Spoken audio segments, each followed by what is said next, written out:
Are you deprioritizing your talent acquisition strategy in 2023? Fear of an impending recession? You gotta change your mindset right now. It's not gonna get any easier to find great people. This is the time to start thinking about how to level up your talent pool, to be top grading your people, identifying your weakest players, and making sure that you've built a talent funnel that is full of A players, top performers, to refill those positions that you're going to lose people in. And when you get to the point where you're starting to realize that your bottom players are dragging you down, you need the best people in the toughest times of business. When you go to the championship game, you don't want to have a bunch of bench warmers trying to get you to the championship. So this is the time to rethink your talent acquisition strategy for 2023. So I'm going to share with you 6 things to be considering as we go into this uncertain set of times in this impending recession that all the economists say that are coming. So the first thing we want to think about is our employer brand and employer value proposition. The talent market is not changing their opinion about what they want from their employers. They learned during COVID that they were disposable, that there's a better way to work, that there are more flexible work environments, and that they are a commodity that deserves to be treated the way they want to be treated. So we need to continue to think about our employer value proposition in that manner. This mindset's not going to change. It's going to take a long time. Even if there is a severe recession ahead of us in 2023, it's going to take time for the labor market's mentality to catch up with the reality that CEOs and business leaders are actually seeing on the ground. By focusing on culture and your employer brand and employer value proposition, you're also going to be solving 2 problems. There are a number of people within your organization that you hope to retain and keep and cultivate and grow for the future. We want to make sure that they have the best culture, the best team, the best support, the best tools, and that they're feeling supported so they don't leave us during these tough times. Happy employees are more productive and less likely to turn over.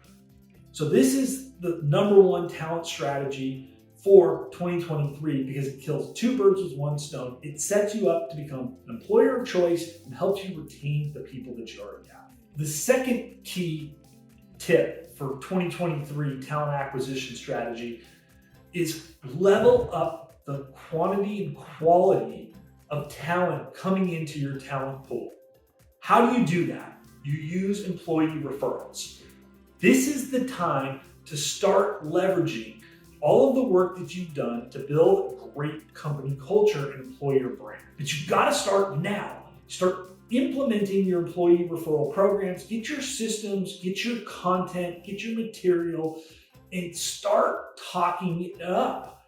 You got to get the bug in your people's ears that, hey, this is a great place to work. I would recommend my friends and family to also come and work here too. Employee referrals are the number 1 source of the best hires and the lowest cost hires. Silk Road did a survey. 84% of people who were employed from an employee referral were rated as a high performer by their supervisors.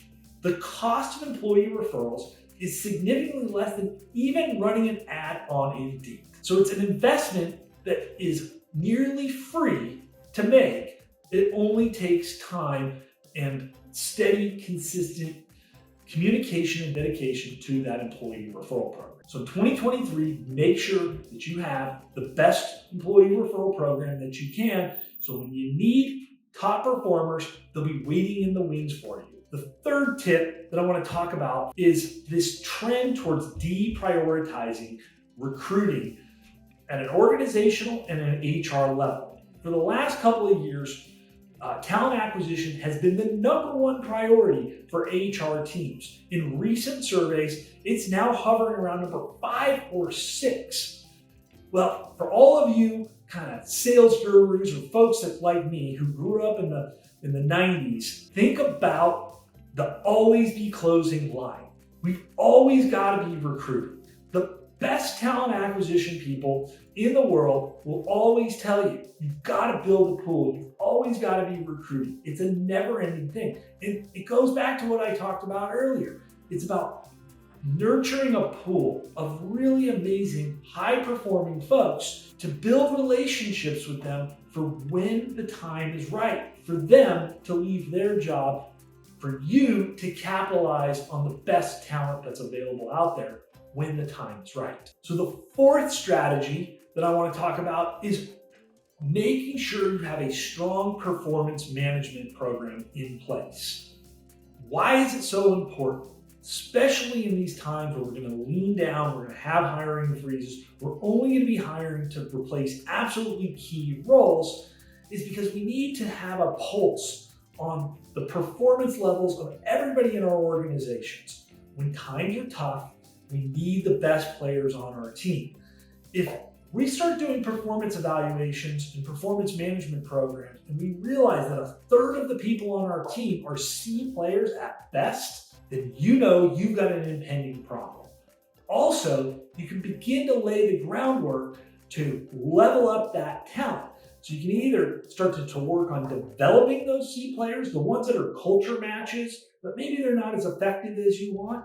Those people have a chance at becoming B and A players by investing in them, their growth, by setting goals, by communicating with them regularly, and helping make sure that they get further aligned with the company's missions and vision.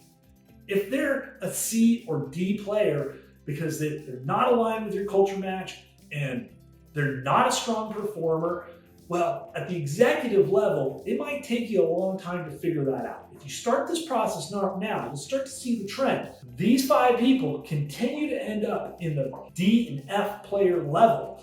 You know that you've got an impending problem and you need to start recruiting now. It can take 90 days to fill a position, to get a butt in a seat. By the time you do a job description, you start writing job ads, you start collecting candidates, you start reviewing their resumes, doing initial interviews, doing your final interviews, putting them through assessment tests, checking references, and then waiting for them to put their 2 weeks notice and actually show up. You're easily 60 to 120 days before you fill that open position. So the time to start is now, before you have to terminate or before that D or F player leaves on their own, because those folks always leave on their own after they realize that they're not performing. The 5th trend that I'm going to see is about leveling up quality. I've talked a lot about this. All of these things come back to leveling up the people on your team. Well, that takes effort to train your HR, recruiting, and hiring managers on how to be better at identifying who's going to be a top performer. Nobody is taught how to hire in college or really anywhere else other than hands-on training from other leaders that they've worked with, and they're lucky if those people were actually any good at it. So it's time to start investing in training programs to teach people how to be better at interviewing, better at identifying top performers, better at closing the deal with top performers, because top performers, just because the economy is going to soften, are still going to be in demand, and you're going to have to close the deal. Brings me to my last and 6th trend, is we've got to be smarter about leveraging our databases. If you don't have a great talent database, you need to implement an applicant tracking system. You need to start implementing analytics and data analysis to make sure that you're constantly staying in touch with high potential performers. And there's really multiple ways you can do this, but it's just like you do with your existing customer base. You're sending out regular email, newsletter communications. You're calling them with, say, client or customer success managers to stay in touch, make sure that their needs are being met, to get out ahead of fires, but to nurture the relationship so that when it's time to fill that open role, there's people who are familiar with your employer brand. They touch people within your organization. They understand your mission, your vision. They're already pre-bought in to why they should come to work for you. This is going to allow you to fill roles lightning fast. Imagine if you had a pool of 100 people that you wish you could hire today, just waiting to come to work for you. Imagine your ability to select the very best out of those folks, and imagine how much money you save and time you save and having to run ads and screen posts. Instead, you send one email or one text blast out and you've got 30 or 40 people raising their hand saying, yeah, I want to interview for that open position. And they're already curated and identified as high potential performers.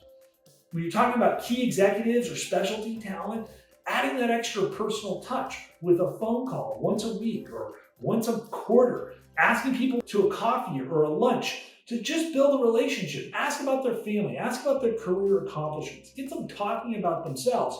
Oh, by the way, you're sort of secretly interviewing them at the same time so that, again, when you're ready and you need the best players on your team, it's one phone call away and they're taking your phone call eagerly instead of dodging them. Now that we've covered 6 talent acquisition strategies to address the upcoming uncertainty in our economy, watch our next video about my labor market evaluation for 2023 and some of the factors that are going to create some of this uncertainty and the potential recession that's coming up ahead of us. Check out that video, learn more about why these strategies are so important. We look forward to seeing you there.